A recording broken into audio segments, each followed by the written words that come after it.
there, it's Linda here. Thanks for joining me today as I play with these goodies for Mudra Craft stamps. I'm using the gorgeous new Thanks stamp set, and in the end I'm only using one ink colour. Varshitha challenged me, I guess you might say, to keep it simple for this card. So I've used one ink colour, one stamp set, one die, and a bit of twine and some sequins. So trying to keep it pretty simple this time round. As you can see, I'm using the large Thanks from this stamp set.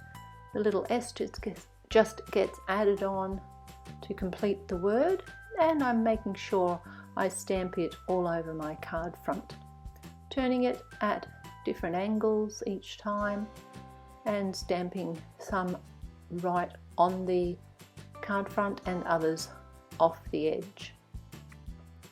Now I'm grabbing my die that I will be using. This just adds a bit more interest to a very simple card, and that's where my die will be cut. So I'm just getting an idea of which of the words will be inside the die and what will fall outside.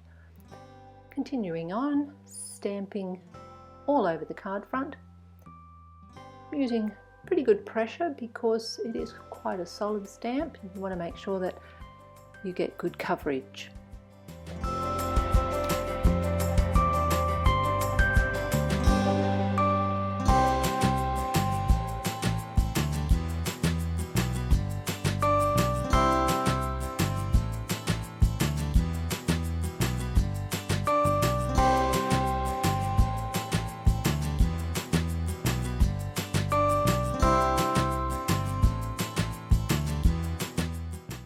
Now with my stamping all done, I'm positioning my die cut, holding it in place with some washi tape, and then you'll see I have my heart cut from the front.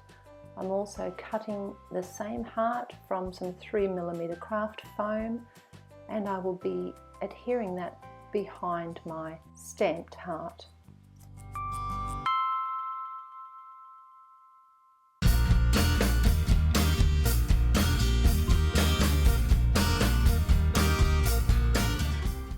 Now I'll be adding this extra little part to my sentiment, and I am going to stamp it in Versamark ink and then white heat emboss it.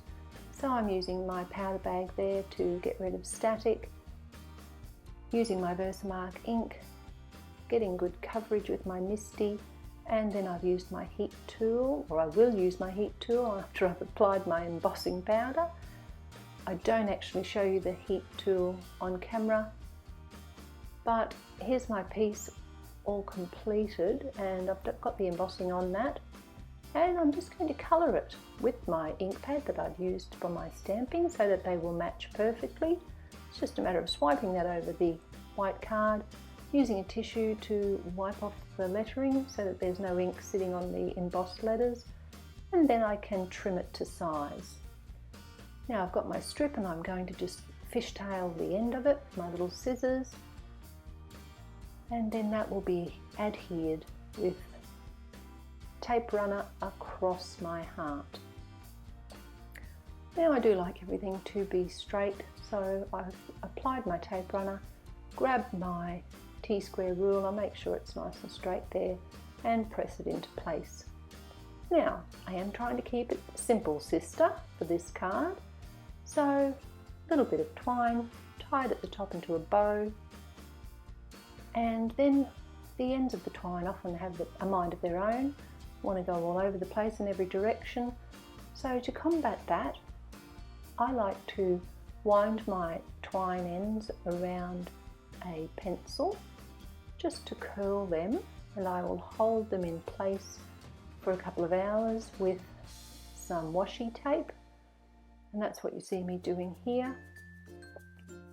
And then when I come back and remove the washi tape, I'll have these lovely little curled twine ends that do seem to sit more nicely on my card. Then it was just a matter of adding those beautiful fluoro pink sequins And my Keep It Simple Sister card is finished.